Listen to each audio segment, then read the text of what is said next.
So good morning to all of you. आज हम इस लेक्चर में डिस्कस करने जा रहे हैं एस ब्लॉक एलिमेंट्स।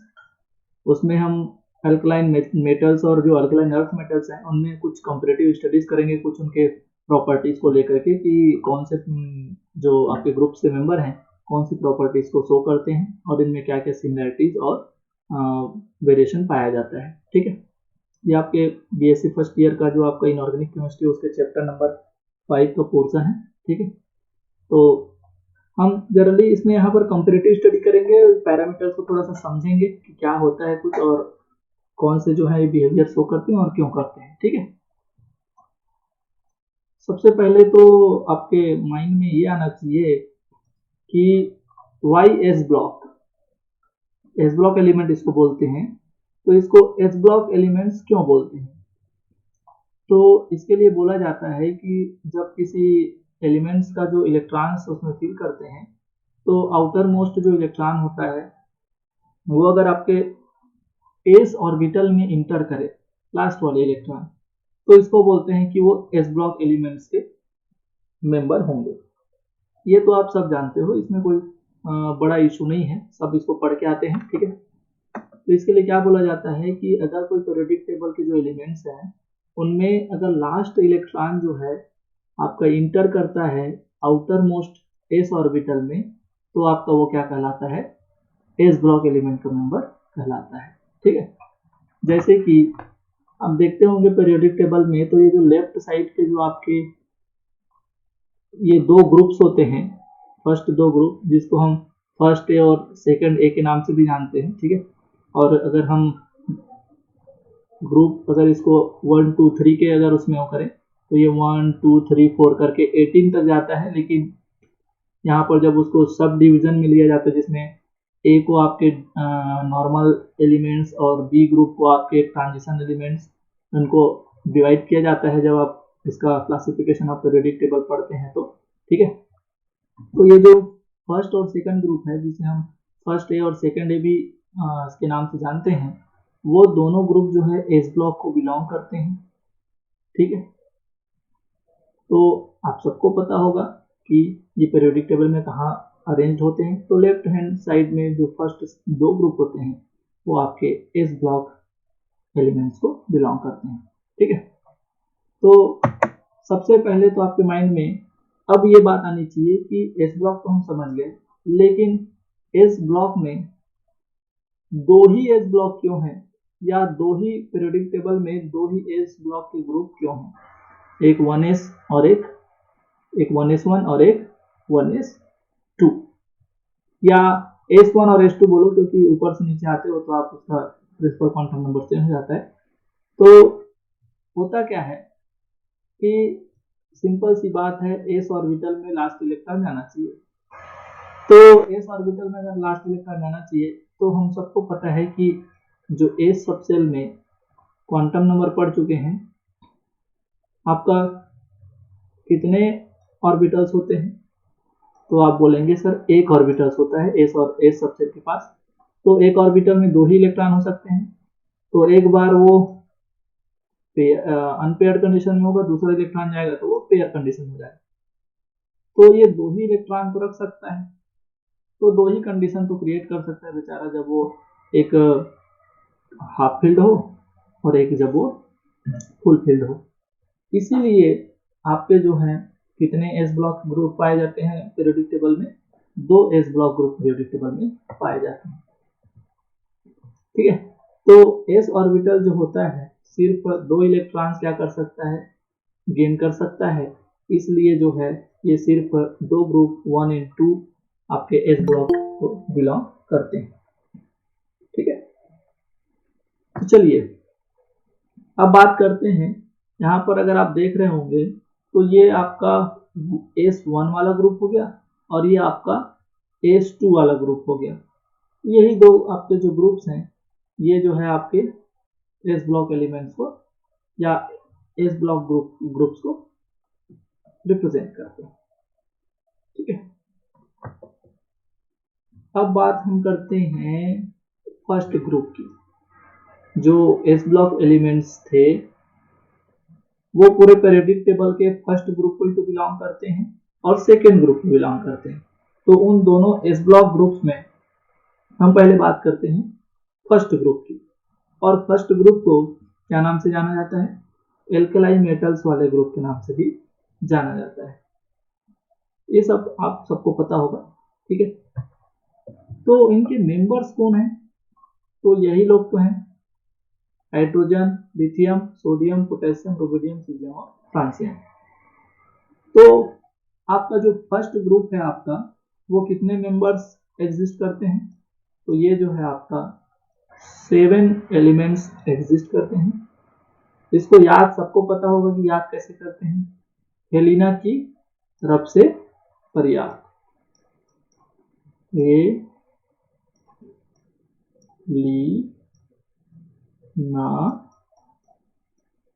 की रब से फरियाद।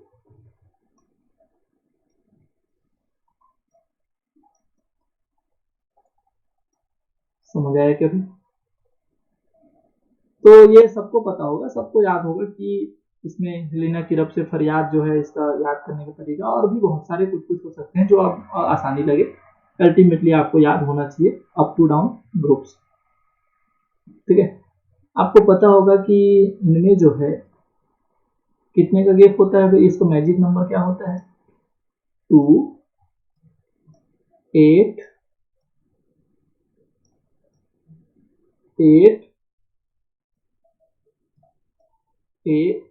18, फिर उसके बाद फिर 18, उसके बाद 32।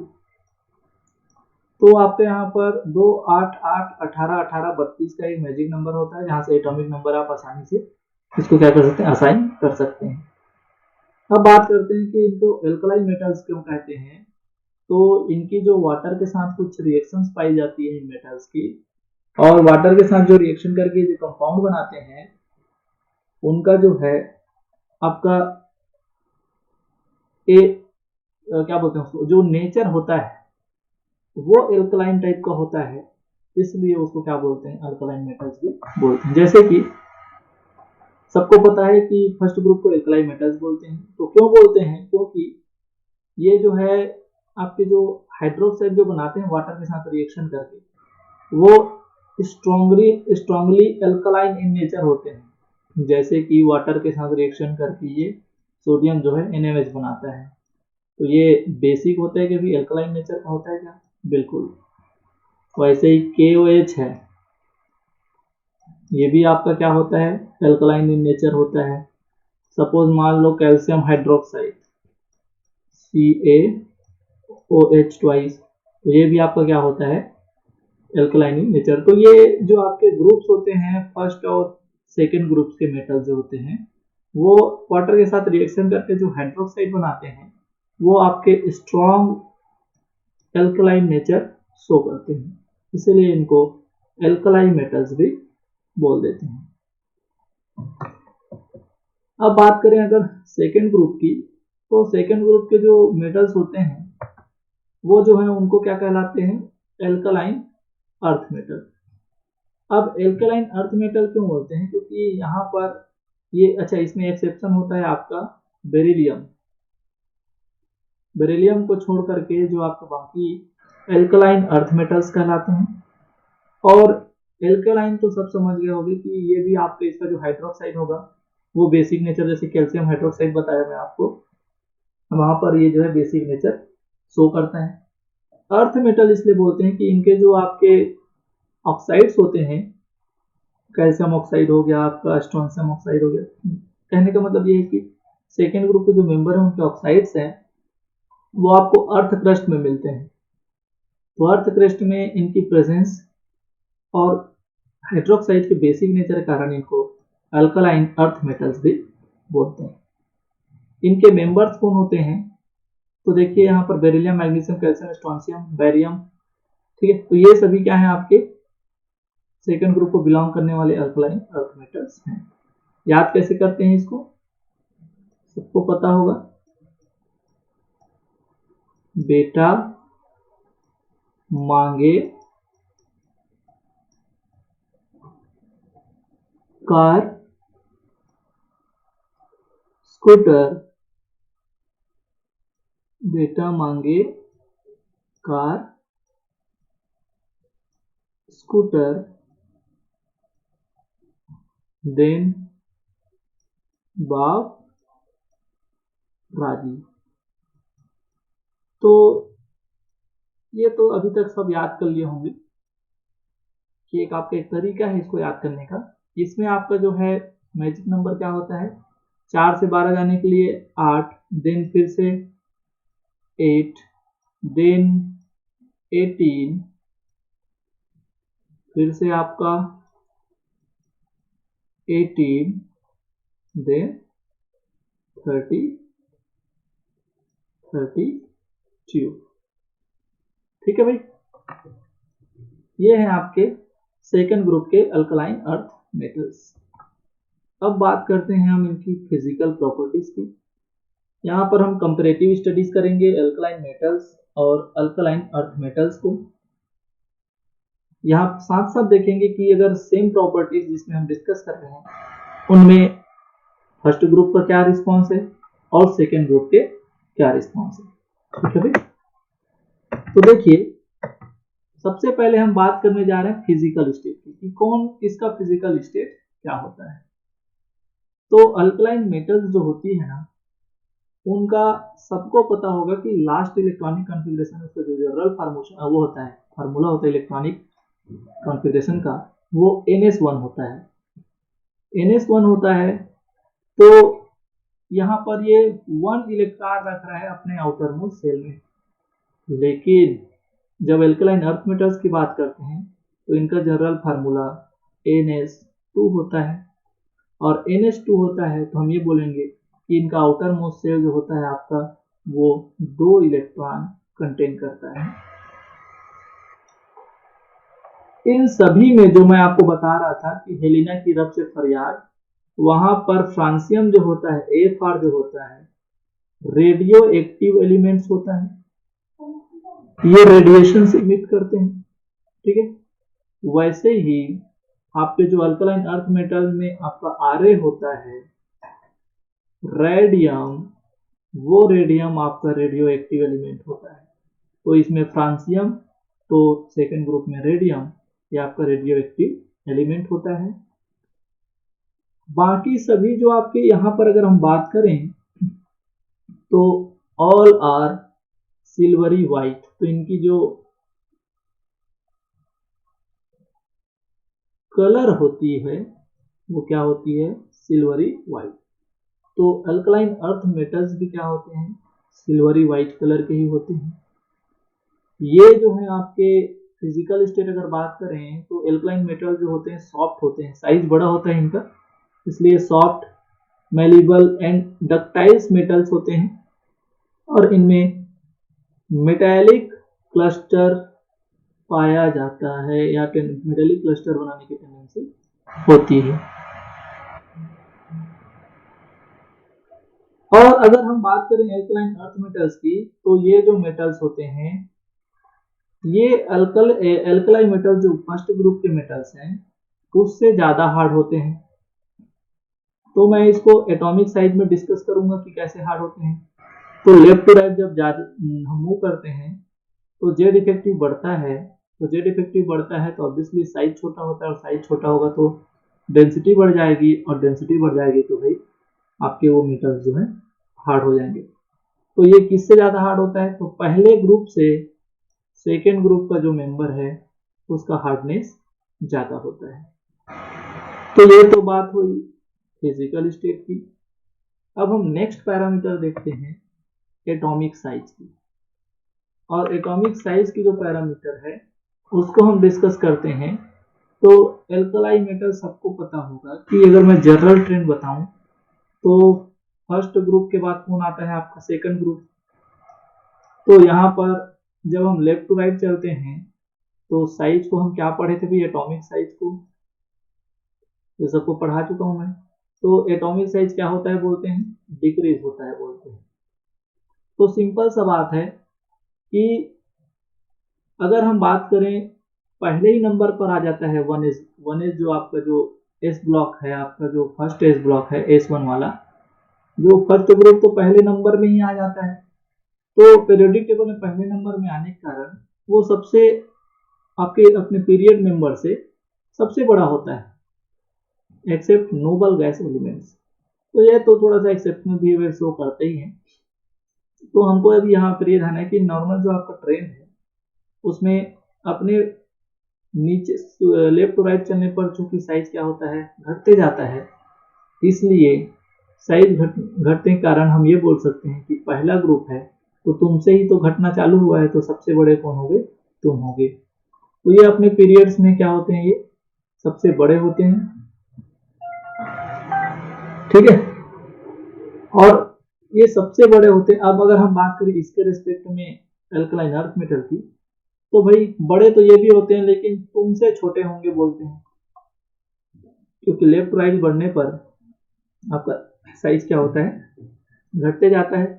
इसीलिए इसको बोला जाता है कि ये छोटे होते हैं एल्कलाइन मेटल से, स्मॉलर देन फर्स्ट ग्रुप। क्यों होता है, क्योंकि since extra charge on nucleus attract the electrons. तो ये तो सब हम प्रॉपर्टीज पहले भी डिस्कस कर चुके हैं, ठीक है। हाँ, अब हम बात करते हैं यार ग्रुप्स की। ये तो बात हो रही थी इनमें दोनों में कंपेयर करने की। अब अगर हम सिर्फ एस ब्लॉक की बात करें, एल्कलाइन मेटल्स की बात करें, तो वहां पर ग्रुप्स में क्या होगा। तो ग्रुप्स में ऊपर से नीचे आने पर हम पढ़ चुके हैं कि साइज क्या होती है, बढ़ती है। तो ऊपर से नीचे आऊंगा तो साइज बढ़ेगी। तो देखो ये अल्टीमेटली ये मैं ग्रुप्स में अप टू डाउन तो ही आ रहा हूं, ये ग्रुप्स में अप टू डाउन का ही तो ऑर्डर है, और अप टू डाउन का ही ऑर्डर है। तो बताओ यहाँ पर लिथियम सबसे छोटा होगा, फिर उससे बड़ा सोडियम होगा, फिर उससे बड़ा पोटेशियम, फिर उससे बड़ा रुबिडियम, और फिर सबसे बड़ा आपका सीजियम। तो साइज जो है ऊपर से नीचे आने पर किसी ग्रुप में बढ़ रहा है, और यहाँ पर अल्कलाइन मेटल्स में ये तो ऑब्वियसली बढ़ता है। तो सेम ऑर्डर तो ये भी कर रहे हैं, क्योंकि beryllium, magnesium, calcium, strontium, barium ऊपर से नीचे आने पर आपका जो है एटॉमिक साइज क्या हो रहा है, बढ़ ही रहा है। अब हम अगर बात करें, अगर हम एस ब्लॉक एलिमेंट से बात करें, तो beryllium has the smallest type. आपके ऑब्जेक्टिव में पूछता है कि अगर पूरा एस ब्लॉक की हम बात करें, तो एस ब्लॉक मतलब 1s भी आ गया, और S1 भी आ गया, और 2S2 भी आ गया, दैट इज फर्स्ट ग्रुप भी आ गया और सेकेंड ग्रुप भी आ गया। तो इन दोनों में सबसे छोटा कौन होगा और सबसे बड़ा कौन होगा। तो ये जो होता है आपका बेरिलियम जो है सबसे छोटा होता है, और सीजियम जो है सबसे बड़ा होता है। जैसे कि यहाँ पर मैं आपको मेंशन किया हूँ, ध्यान देना, क्योंकि आपका लेफ्ट टू राइट जाने पर साइज क्या हो रहा था, घट रहा था, और ऊपर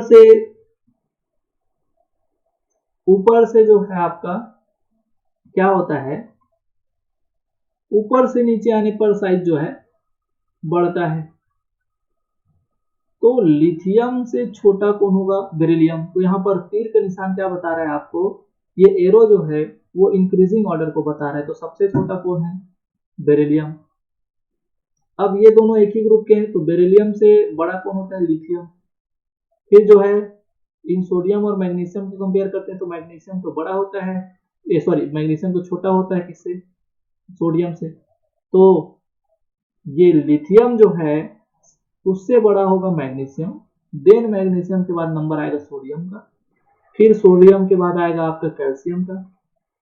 हाँ, इसके बाद जो है आपका लेंथेनाइड, एक्टेनाइड यहां पर आ जाते हैं बीच में, या फिर इनके जो आपके सेकंड ग्रुप के बाद जो लेंथेनाइड और एक्टेनाइड आते हैं, उनका थोड़ा बहुत तो आपका जो इफेक्ट पड़ता होगा। या ये बोल दीजिए कि चलो भाई ये तो आउटर में है, इसके बाद आते हैं, तो चलो इसका इफेक्ट जो है आप ऑब्जर्व वो नहीं करते, मतलब इंक्लूड नहीं करते। तो इनमें जो वेरिएशन पाया जाता है, अब थोड़ा एबनॉर्मल वेरिएशन पाया जाता है। जैसे देखो यहाँ पर ऐसे चला, फिर ऐसे चला, फिर ऐसे, फिर ऐसे।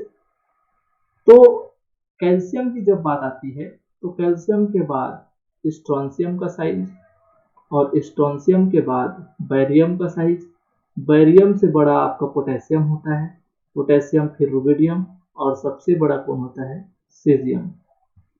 तो ये आपका ऑर्डर है इसका दोनों फर्स्ट और सेकंड ग्रुप में एटॉमिक साइज पे। ठीक है, यस सर। चलो अब देखिए, अब बात करते हैं हम मेल्टिंग एंड बॉइलिंग पॉइंट की, कि किसका मेल्टिंग पॉइंट कम होगा, बॉइलिंग पॉइंट कम होगा, उसका इफेक्ट क्या है, क्यों ये मेल्टिंग पॉइंट किसी के लिए कम होता है, ज्यादा होता है। तो एल्कलाइन मेटल्स की जो मेल्टिंग पॉइंट होती है और एल्कलाइन अर्थ मेटल्स की जो मेल्टिंग पॉइंट होती है, तो अगर मैं हम इनको ग्रुप्स में अगर हम क्या करें, कंपेयर करें, तो एल्कलाइन मेटल इनका जो है आपका एल्कलाइन मेटल जो होता है उनमें एक weak inter atomic bonds, that is बहुत कमजोर आपका जो है weak inter atomic bonds present होते हैं due to their large atomic radii and presence of only one valence electron. इसके कारण इसकी जो आपकी मेल्टिंग पॉइंट और बॉइलिंग पॉइंट होती है बहुत ही लो होती है।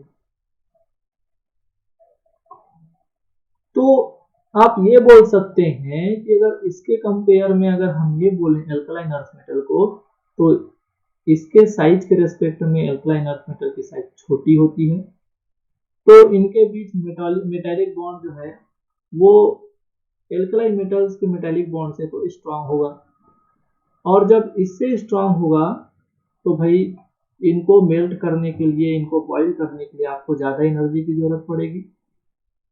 ठीक है, तो पहले के रेस्पेक्ट में सेकेंड वाले का तो जो मेल्टिंग पॉइंट का ऑर्डर होगा वो ज्यादा होगा, बॉइलिंग पॉइंट का जो ऑर्डर होगा वो ज्यादा होगा। ठीक है, इसीलिए इसके जो मेल्टिंग पॉइंट्स है और बॉइलिंग पॉइंट्स है फर्स्ट ग्रुप से क्या होते हैं, हायर होते हैं due to strong metallic bond than alkaline metals. अगर हम बात करें इनके ऑर्डर्स की, तो सिंपल सी बात है, देखो साइज को बोल रहे हैं कि साइज बड़ा होता है तो उनके बीच इंटरेक्शन अच्छे से नहीं होता, तो वहां पर वीक इंटर एटॉमिक बॉन्ड पाया जाता है, तो वहां पर आपके मेल्टिंग पॉइंट और बॉइलिंग पॉइंट कम होगी।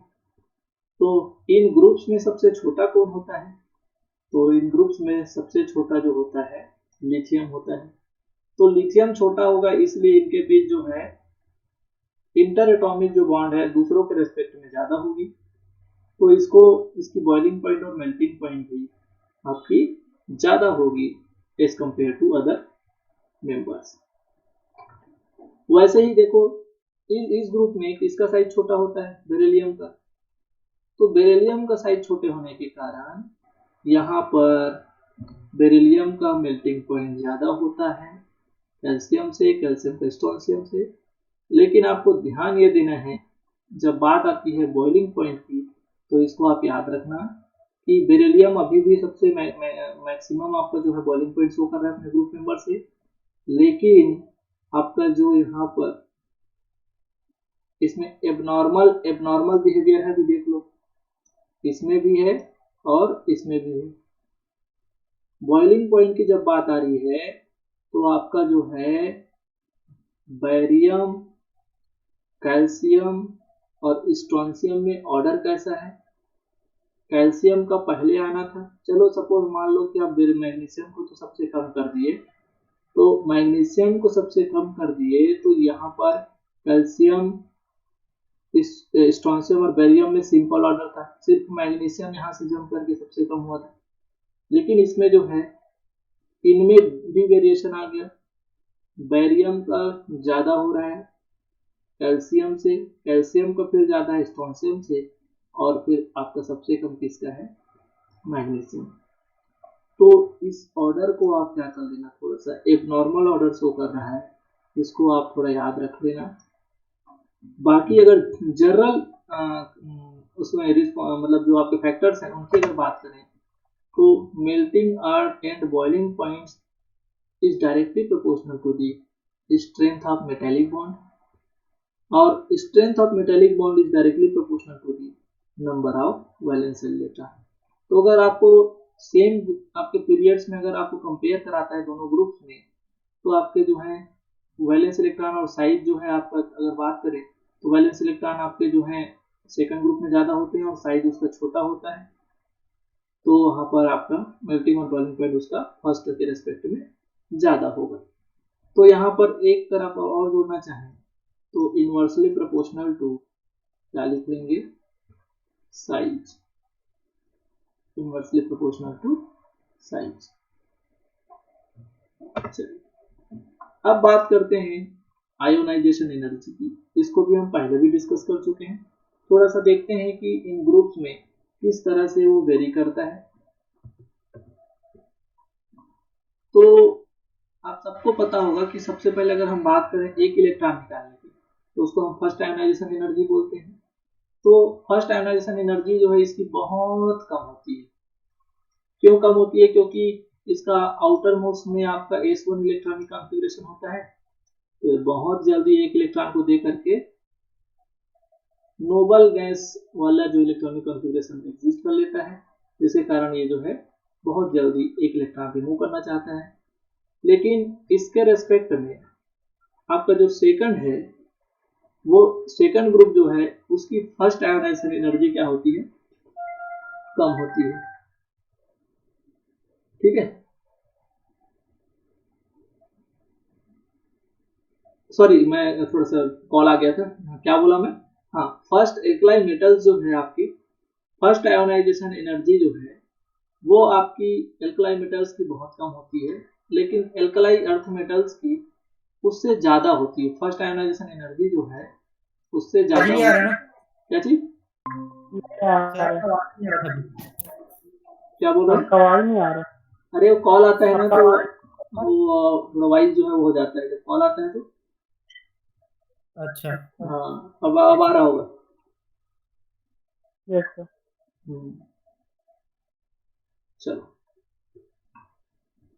तो यहाँ पर ये हम ये बोल रहे थे कि ये जो आपका सेकेंड ग्रुप का जो होता है उसका फर्स्ट आयोनाइजेशन एनर्जी पहले ग्रुप से जो है ज्यादा होता है। क्यों?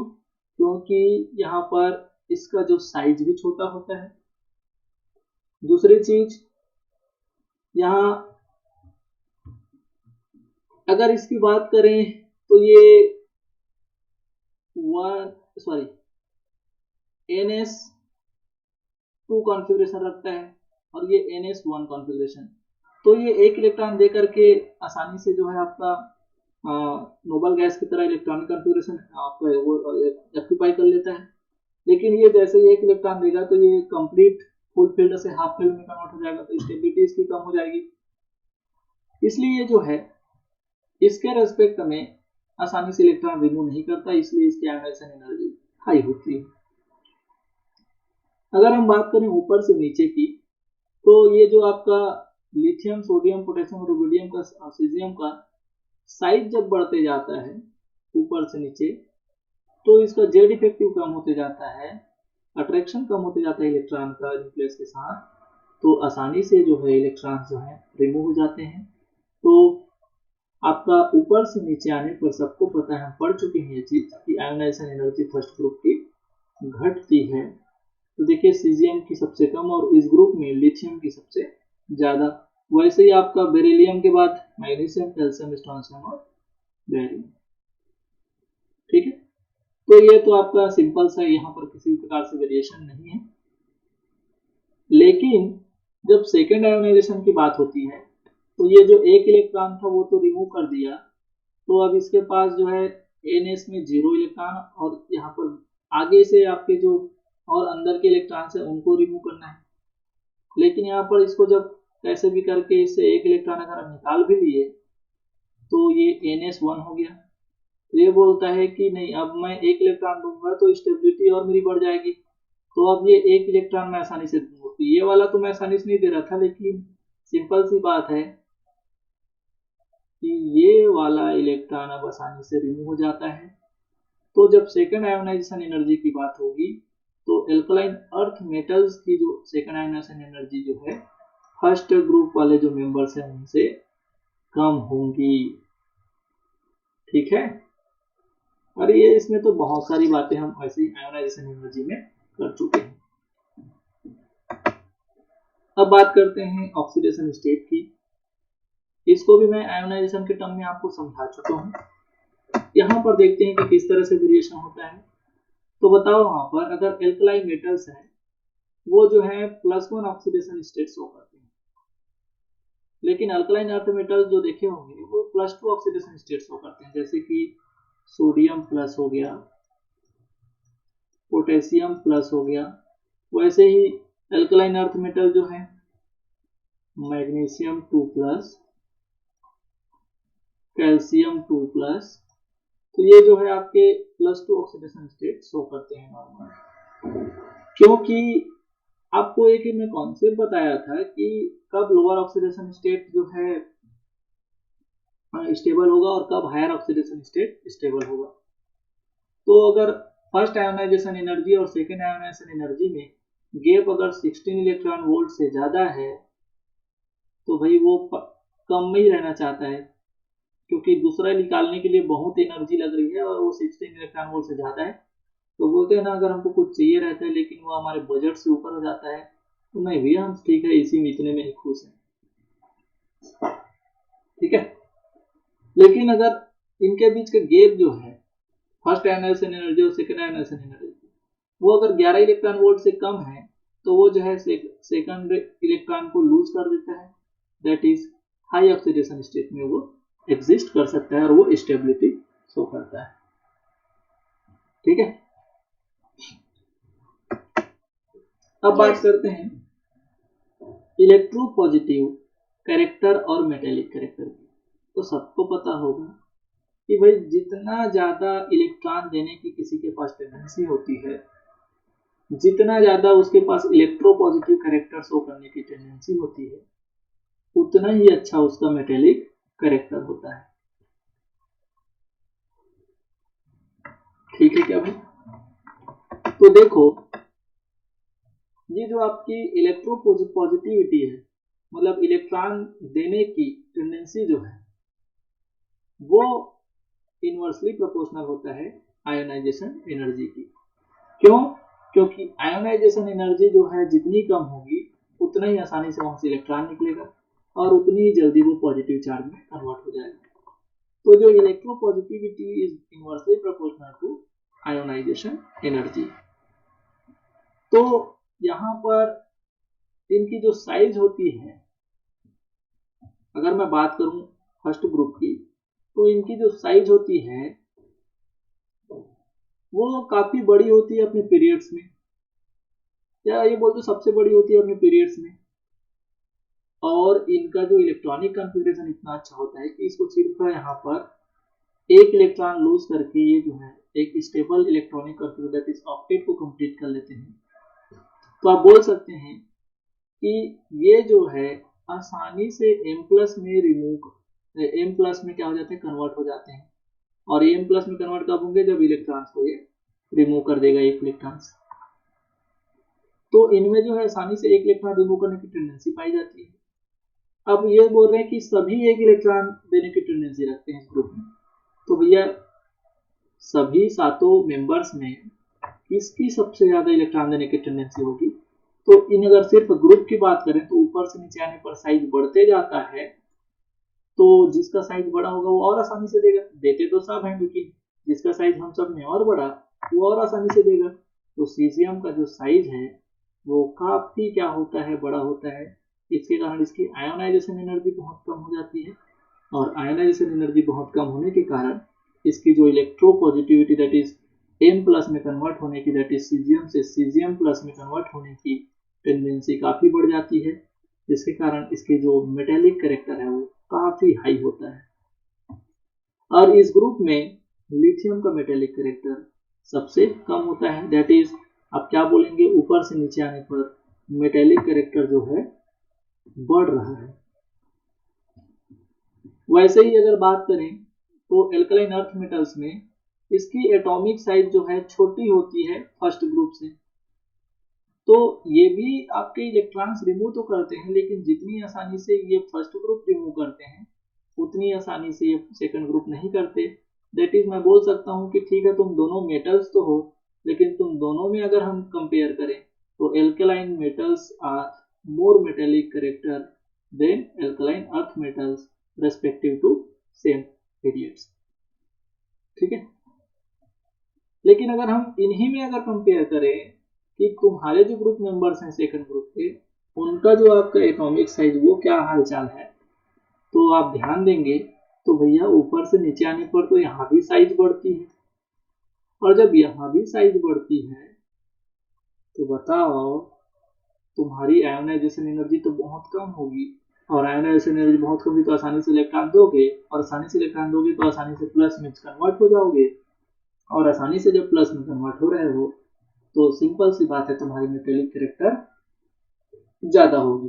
तो बेरिलियम से लेकर के बैरियम तक आपका मेटेलिक कैरेक्टर क्या होता है, इंक्रीज होता है, दैट इज ऊपर से नीचे आने पर यहाँ भी मेटेलिक कैरेक्टर इंक्रीज होता है। समझ आया क्या? Yes sir. ठीक है, अब बात करते हैं डेंसिटी की।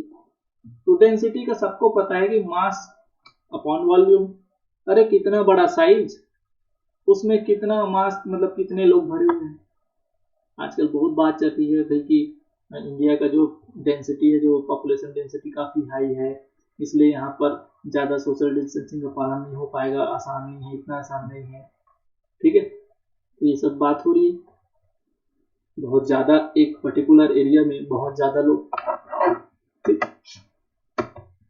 तो देखिए डेंसिटी का क्या रोल है कि अगर हम बात करते हैं एल्कलाइन मेटल्स के ग्रुप में, तो in a group atomic volume also increases along with atomic weight, but atomic weight increases more than atomic volume, so density increases more than atomic volume. अच्छा ये डबल हो गया, so density increases from lithium to cesium।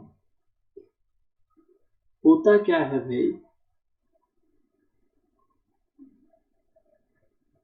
ये lithium का size मान लो, ये potassium का size मान लो, और ये सोडियम का साइज मान लो, तो वैसे ही आपका रुबिडियम का उससे बड़ा होगा और सीजियम का उससे बड़ा होगा। तो साइज तो बढ़ रहे हैं तो ऐसा लगेगा नहीं सर साइज बढ़ रहे हैं, साइज बढ़ रहे हैं तो वहां पर भाई जगह बढ़ रही है तो ठीक है, वॉल्यूम डेंसिटी तो कम होनी चाहिए, क्योंकि रिलेशन क्या है, volume is inversely proportional to the density, या density is inversely proportional to volume if mass is constant. तो वॉल्यूम बड़ा होगा तो डेंसिटी कम होगी, लेकिन density is directly proportional to the mass अगर वॉल्यूम कांस्टेंट है। अरे एक रूम में 10 लोग को रखें और एक रूम में 5 लोग को रखें तो भाई ज्यादा मास होगी, वहां पर ज्यादा डेंसिटी होगी, वॉल्यूम कांस्टेंट था। लेकिन 5 लोगों को आप 5 रूम में रखेंगे, वॉल्यूम बढ़ा रहे हो, और 5 लोगों को कभी आप 3 रूम में रखेंगे, वॉल्यूम कम कर रहे हो, तो डेंसिटी तो ऑब्वियसली वहां पर कम रूम वाले में घट जाएगी। तो दिक्कत यहाँ पर ये है कि यहाँ पर एक कांस्टेंट नहीं है, दोनों के दोनों वेरी कर रहे हैं, वॉल्यूम तो बढ़ ही रहा है, साइज बढ़ रही है, साथ साथ भैया मास भी तो बढ़ते हैं, इलेक्ट्रॉन्स प्रोटॉन्स का संख्या भी तो बढ़ता है। ठीक है, तो दोनों यहाँ पर दोनों पैरामीटर्स वेरिएबल हैं, तो बोला जाता है कि वॉल्यूम के रेस्पेक्ट में जो मास या एटॉमिक आपका जो क्या बोलते हैं, ये बोल दीजिए कि जो वेट है वो ज्यादा इंक्रीज होता है एज कंपेयर टू वॉल्यूम। तो क्या बोलोगे आप, चूंकि mass is directly proportional to density, दस सीजियम की जो डेंसिटी जो है वो आपका सबसे ज्यादा होगा उस ग्रुप मेंबर में। ठीक है, exception, density of potassium is less than sodium.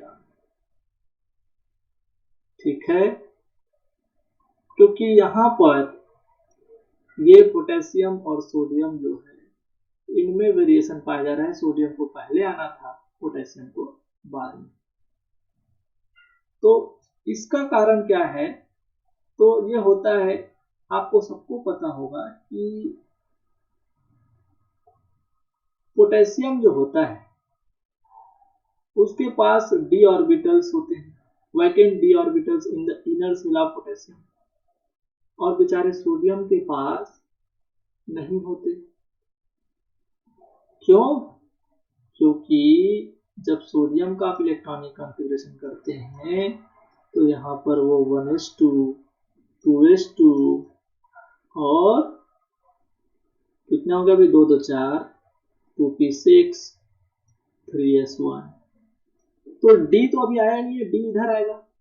लेकिन पोटेशियम का जब आप इलेक्ट्रॉनिक कॉन्फ़िगरेशन करते हैं तो यहाँ पर इसका तो लास्ट वाला जो इलेक्ट्रॉनिक कॉन्फ़िगरेशन होता है वो 4p6 और 4s1 होता है।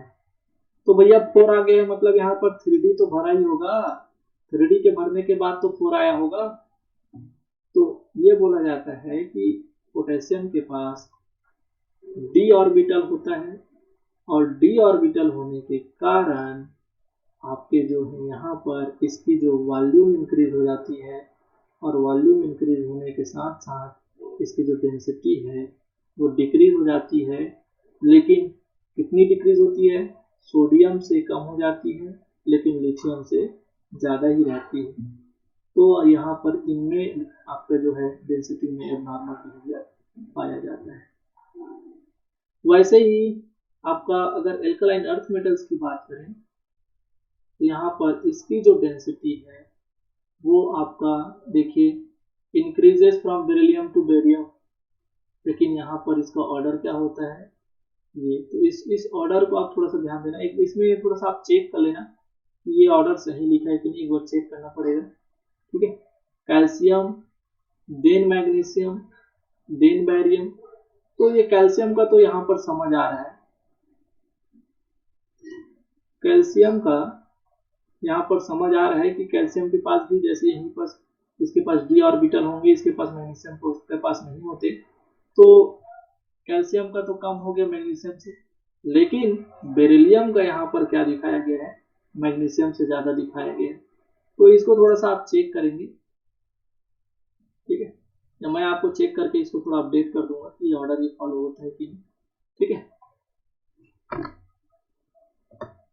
कंडक्टिविटी, कंडक्टिविटी की अगर हम बात करें तो इनमें क्या रिलेशन है, तो कंडक्टिविटी क्यों शो होता है इसके भी।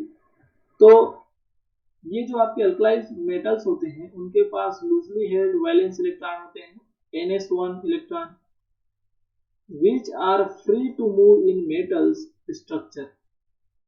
These elements are good conductor of heat and electricity. यहाँ पर इसके पास क्या होते हैं, ns1 इलेक्ट्रॉन, और ये जो है आसानी से रिमूव भी हो जाते हैं, दैट इज उतना आपके जो है अट्रैक्शन के साथ नहीं जुड़े रहते न्यूक्लियस के साथ, तो ये मूव करने के लिए फ्री होता है। तो जब ये आपका मेटालिक स्ट्रक्चर जो होते हैं उन मेटल्स में ये इलेक्ट्रॉन जो है एक दूसरे में ऐसे मूव होते हैं, जिसके कारण जो है ये इलेक्ट्रॉन चूंकि कंडक्टिव नेचर शो कर रहा है, इसलिए पूरे मेटल्स जो होते हैं वो कंडक्टेंस शो करते हैं, और ये हाई कंडक्टेंस शो करते हैं, और अच्छा कंडक्टर होता है ये हीट और इलेक्ट्रिसिटी का। और सबको पता होगा कि भाई मेटल्स लोग जल्दी से हीट हो जाते हैं। ठीक है, मेटल्स लोग हाई इलेक्ट्रिसिटी को फ्लो के लिए रिस्पॉन्सिबल होते हैं। ठीक, तो अगर हम एल्कलाई अर्थ मेटल्स की अगर हम बात करें तो यहाँ पर these are also good conductor of heat and electricity, क्योंकि इसके पास भी तो फ्री इलेक्ट्रॉन है। अच्छी बात क्या है, इन लोग एक इलेक्ट्रॉन फ्री थे, इसके पास 2 फ्री इलेक्ट्रॉन्स हैं। तो जब 2 फ्री इलेक्ट्रॉन्स हैं तो भैया यहाँ पर इसकी कंडक्टिविटी जो है पहले वाले से भी ज्यादा होती है, क्योंकि इसके पास फ्री मूव करने के लिए एक के बदले में 2 इलेक्ट्रॉन है। ठीक है, तो जितने ज्यादा इलेक्ट्रॉन फ्री इलेक्ट्रॉन्स हो गए, मूवेबल इलेक्ट्रॉन्स हो गए जो मूव कर सकते हैं, तो उतनी अच्छी उसकी क्या होगी, कंडक्टेंस होगी। वैसे ही अगर बात करें तो नेक्स्ट और इम्पोर्टेंट प्रॉपर्टीज है फ्लेम टेस्ट, जो कि आपके जब आप आगे जाएंगे क्लासेस में या फिर फर्स्ट ईयर सेकेंड ईयर इसमें लैब में अगर आप देखते हैं तो आपको फ्लेम टेस्ट कराया जाता है, आइडेंटिफाई कराने के लिए कौन से मेटल्स यहाँ पर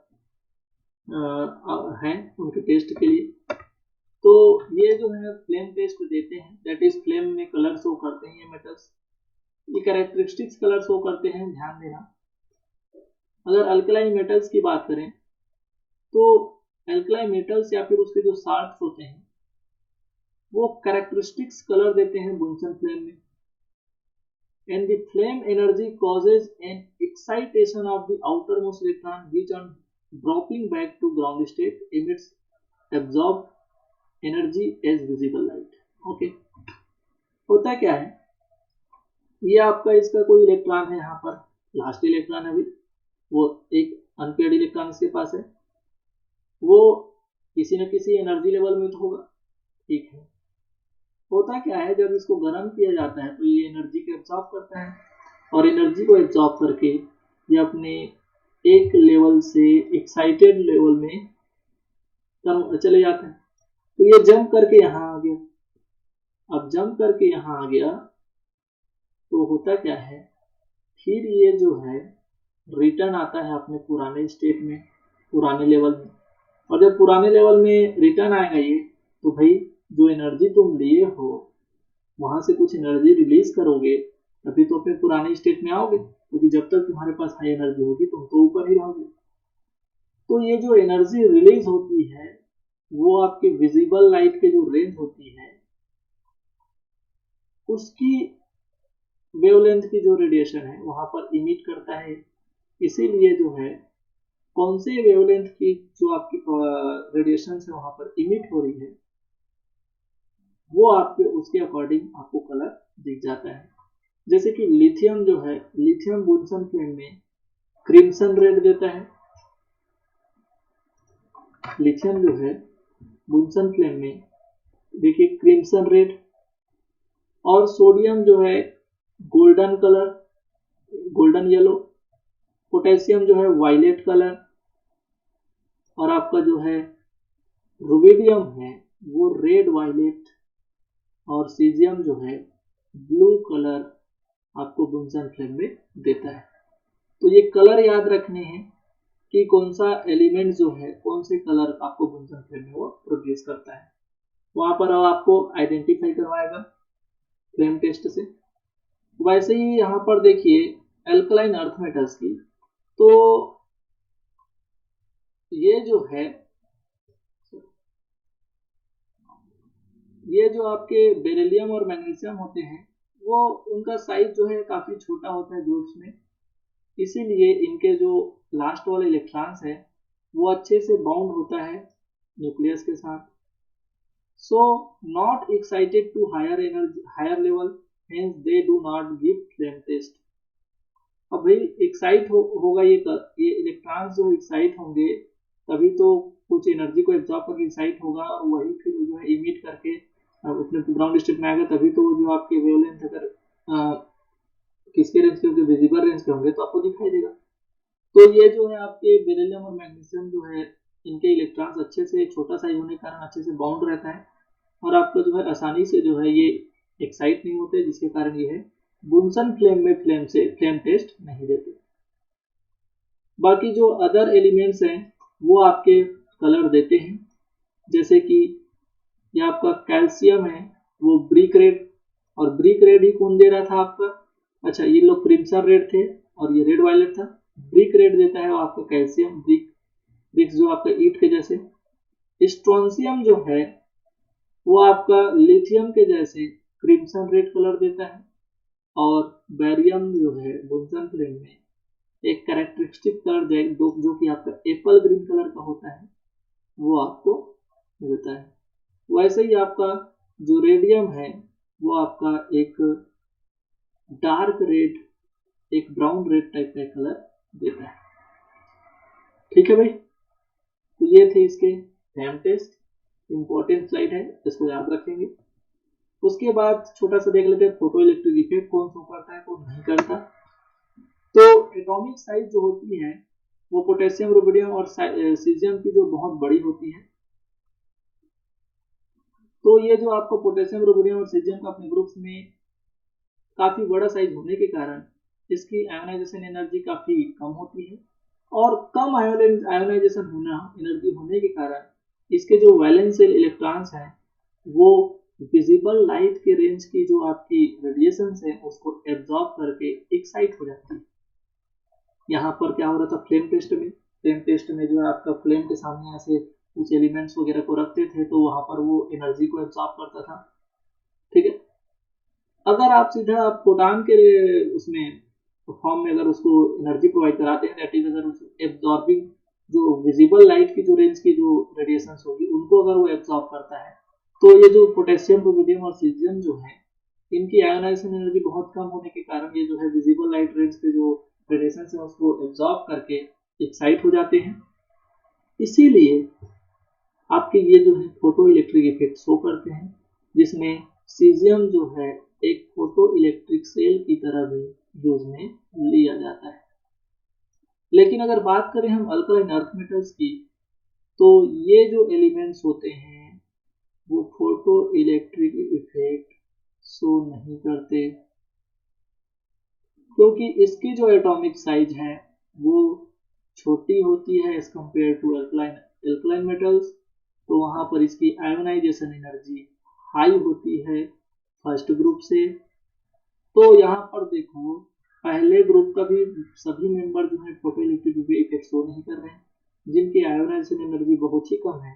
लास्ट के जो 3 एलिमेंट्स आपके जो पोटेशियम, रुबिडियम और सीजियम, ठीक है, इन लोग जो है आपके क्या हो रहे हैं फोटो इलेक्ट्रिक इफेक्ट को शो कर रहे हैं, फोटॉन्स को एब्जॉर्ब करके फोटो इलेक्ट्रिक शो कर रहे हैं। अब बात करते हैं स्टैंडर्ड ऑक्सीडेशन पोटेंशियल की। स्टैंडर्ड ऑक्सीडेशन पोटेंशियल में होता क्या है, देखिए all the alkali metals have high positive value of standard oxidation potential। इसका मतलब क्या होता है, tendency of releasing electron in water or self ionic solution। तो सबको पता है कि अल्कलाई मेटल जो है भाई इलेक्ट्रॉन को रिलीज करके पॉजिटिव चार्ज में कन्वर्ट करने की टेंडेंसी काफी हाई रखती है। That is all alkali metals have high positive value of standard oxidation potential, so they are good reducing agent। इसको मैं एक्सप्लेन करूंगा। having uppermost position in the electrochemical cells, बिल्कुल वहां पर लिथियम जो है, lithium has the highest standard oxidation potential that is +3.05 electron volt due to its high hydration energy. Next property ये क्यों होती है, such that it converts into lithium plus ion by losing 1 electron. Order of standard oxidation potential is lithium, caesium, rubidium, potassium, sodium. अब देखना इसकी बात करता हूँ। होता क्या है कि इस सभी के पास क्या होती है, इलेक्ट्रॉन्स को लूज करने की टेंडेंसी होती है। हम बात क्या कर रहे हैं, स्टैंडर्ड ऑक्सीडेशन पोटेंशियल की। हम बात कर रहे हैं स्टैंडर्ड ऑक्सीडेशन पोटेंशियल की। तो ऑक्सीडेशन के होने के लिए जो आपकी पोटेंशियल होगी उसको हम बोलेंगे ऑक्सीडेशन पोटेंशियल। तो यहाँ पर लिथियम जो लिथियम प्लस में कन्वर्ट हो रहा है, कोई मेटल मेटल प्लस में कन्वर्ट हो रहा है, तो अल्टीमेटली यहाँ पर क्या हो रहा है भाई, ऑक्सीडेशन ही तो हो रहा है। तो कौन सबसे ज्यादा ऑक्सीडाइज होने की टेंडेंसी रखेगा, तो जिसके पास इलेक्ट्रॉन लूज करने की टेंडेंसी सबसे ज्यादा होगी उसके पास जो है आपका हाई टेंडेंसी रखेगा इलेक्ट्रॉन लूज करने की। तो इस कंडीशन में तो जो जिसका एटॉमिक साइज बड़ा था उसका जो है सबसे ज्यादा आपकी पॉजिटिव वैल्यू होनी थी, ठीक है। तो यहाँ पर सीजियम को अगर आप देख रहे होगे तो सीजियम का काफी हाई भी है। सीजियम के बाद रुबिडियम, रुबिडियम के बाद पोटेशियम, पोटेशियम के बाद लिथियम सोडियम, पोटेशियम के बाद सोडियम। तो अल्टीमेटली साइज छोटा होते जा रहा है तो उसके इलेक्ट्रॉन देने की टेंडेंसी कम होती जा रही है। दैट इज उसकी oxidation potential, standard oxidation potential जो है कम होती जा रही है। लेकिन ये जब आप इलेक्ट्रोकेमिकल सीरीज देखते होगे तो एक इलेक्ट्रोकेमिस्ट्री में एक इलेक्ट्रोकेमिकल सीरीज जैसे चार्ट टाइप का बना रहता था, उसमें लिथियम से लिथियम गया तो इतना वैल्यू, या इतना गया इतना वैल्यू, हाइड्रोजन का 0, ऐसा वैसा सब एक बड़ा सा एक आप स्टैंडर्ड ऑक्सीडेशन पोटेंशियल का एक चार्ट देखते थे, तो वहां पर लिथियम के लिए जो है स्टैंडर्ड ऑक्सीडेशन पोटेंशियल का वैल्यू देखे होंगे तो 3.05 सबसे ज्यादा इसी का था स्टैंडर्ड ऑक्सीडेशन पोटेंशियल। वो इसलिए होता है क्योंकि इसका साइज तो छोटा होता है, लेकिन इसकी हाइड्रेशन एनर्जी जो है वो काफी ज्यादा होती है इसके सॉल्यूशन में, ठीक है, चाहे वो सेल्फ आयनिक सॉल्यूशन हो या फिर उसका वाटर का सॉल्यूशन हो, वहां पर इसका हाइड्रेशन वैल्यू काफी ज्यादा होता है, हाइड्रेशन एनर्जी जो है, इसके कारण इसकी जो स्टैंडर्ड ऑक्सीडेशन पोटेंशियल है वो सीजियम से भी क्या हो जाती है, ज्यादा हो जाती है। इसीलिए आपको लिथियम जो है सबसे टॉप में दिखेगा स्टैंडर्ड ऑक्सीडेशन पोटेंशियल के टेबल में। क्लियर है? वैसे ही अगर हम बात करें रिड्यूसिंग पावर की इसकी, तो ये खुद तो ऑक्सीडाइज हो रहे हैं, तो भैया खुद ऑक्सीडाइज हो रहे हैं तो दूसरे में इलेक्ट्रॉन को ऐड करो, क्योंकि इन लोग ऑक्सीडाइज होकर के इलेक्ट्रॉन को रिमूव कर रहे हैं, तो इलेक्ट्रॉन को जब रिमूव कर रहे हैं तो दूसरे को तो इलेक्ट्रॉन दे रहे होंगे, तो खुद का तो ऑक्सीडेशन हो रहा है, लेकिन सामने वालों को ये क्या करेंगे, रिड्यूस करेंगे, सामने वाले में इलेक्ट्रॉन ऐड करेंगे, तो इनका जो रिड्यूसिंग पावर है वो क्या होगा, तो जितना आसानी से किसी का इलेक्ट्रॉन देने की टेंडेंसी होती है उतनी उसकी क्या होती है, रिड्यूसिंग पावर होती है। तो इनमें इलेक्ट्रॉन देने की टेंडेंसी काफी हाई होती है, इसलिए जो है ये रिड्यूसिंग नेचर जो है या इसे रिड्यूसिंग एजेंट की तरह काफी अच्छा काम करते हैं, गुड रिड्यूसिंग एजेंट की तरह काम करते हैं। लेकिन अगर अल्कलाइन अर्थ मेटल्स की अगर बात करें तो ये जो है इनकी जो आपकी स्टैंडर्ड ऑक्सीडेशन पोटेंशियल होती है वो इनसे कम होती है, they have lower value of standard oxidation potential due to their high ionization energy। भैया इनसे इलेक्ट्रॉन निकालना इनके रेस्पेक्ट में काफी दिक्कत है, तो कहां से आसानी से ऑक्सीडाइज होंगे, इसलिए इसकी स्टैंडर्ड ऑक्सीडेशन पोटेंशियल जो है कम होती है। लेकिन इनका ऑर्डर क्या है, तो ऑब्वियसली सिंपल सा ऑर्डर है, देखो यहाँ पर जिसका साइज बड़ा वो आसानी से इलेक्ट्रॉन देते हैं, दैट इज उसकी स्टैंडर्ड ऑक्सीडेशन पोटेंशियल की वैल्यू उसके लिए ज्यादा होगी, दैट इज उसकी रिड्यूसिंग नेचर भी ज्यादा होगी, और जिसका साइज छोटा वो आपका कम रिड्यूसिंग ऑक्सीडाइजिंग जो आपको पावर है ऑक्सीडेशन पोटेंशियल का वैल्यू। लिथियम का छोटा साइज होने के साथ साथ उसकी हाइड्रेशन एनर्जी काफी हाई होने के कारण वो आपका जो है हाई ऑक्सीडेशन पोटेंशियल शो करता है। चलिए अब बात करते हैं complex formation tendency. Complex formation tendency मतलब कौन कौन से ऐसे मेटल्स हैं, अल्कलाइन मेटल्स या अल्कलाइन अर्थ मेटल्स, जो कॉम्प्लेक्स बनाने की टेंडेंसी रखते हैं। कॉम्प्लेक्स बनाने की टेंडेंसी इन द सेंस कि कौन जो है लिगेंड के साथ जुड़ने की टेंडेंसी रखते हैं। तो देखिए ये जो आपके अल्कलाइन मेटल्स होते हैं, only those elements can form complex compound which have a small cation size, high charge density, vacant orbital to accept electron। तो इनमें जो है जो प्रॉपर्टी दिया गया है, जो मेटल्स ये प्रॉपर्टी एग्जिस्ट करेंगे उनमें कॉम्प्लेक्स बनाने की टेंडेंसी पाई जाएगी। केटायन साइज छोटा होना चाहिए, क्यों, क्योंकि जितना छोटा साइज होगा उसकी चार्ज की डेंसिटी उतनी ज्यादा होगी, और चार्ज की डेंसिटी जितनी ज्यादा होगी वो उतना ही अच्छे से आपका अट्रैक्शन शो कर सकता है किसी इलेक्ट्रॉन पेयर की तरफ। लेकिन बात क्या होती है कॉम्प्लेक्स में, लिगेंड लोग इलेक्ट्रॉन पेयर डोनेट करते हैं और सेंट्रल मेटल जो है उस इलेक्ट्रॉन पेयर को एक्सेप्ट करते हैं, तो एक्सेप्ट करने के लिए आपको जगह भी होनी चाहिए, तो इनके पास खाली वैकेंट ऑर्बिटल भी होना चाहिए उस इलेक्ट्रॉन को एक्सेप्ट करने के लिए। तो ये जो फर्स्ट ग्रुप जो होता है उसमें only lithium plus Li plus can form complex compound due to its small size. Rest alkali metals have very less tendency to form complex compound।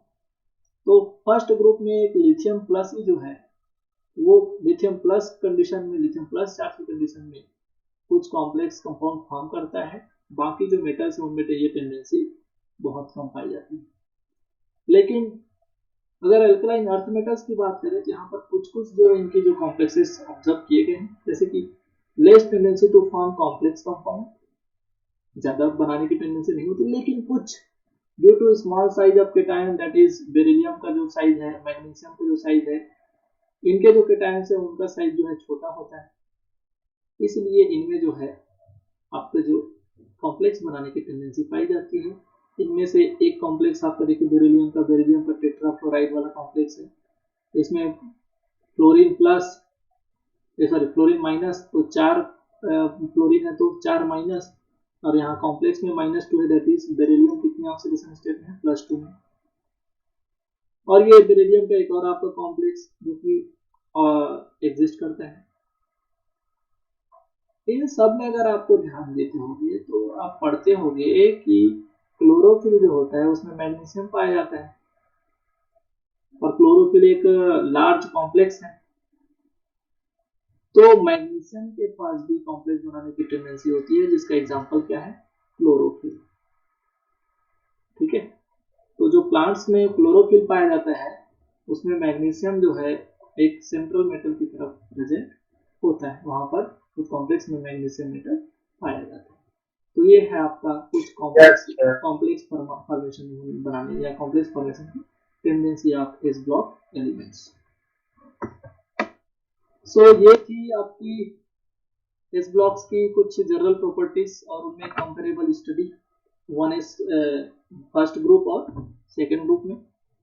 ठीक है, इसके बाद हम डिस्कस करेंगे इनके रिएक्शंस को। ठीक है, Yes, sir. Yes, sir. So guys, thanks for watching.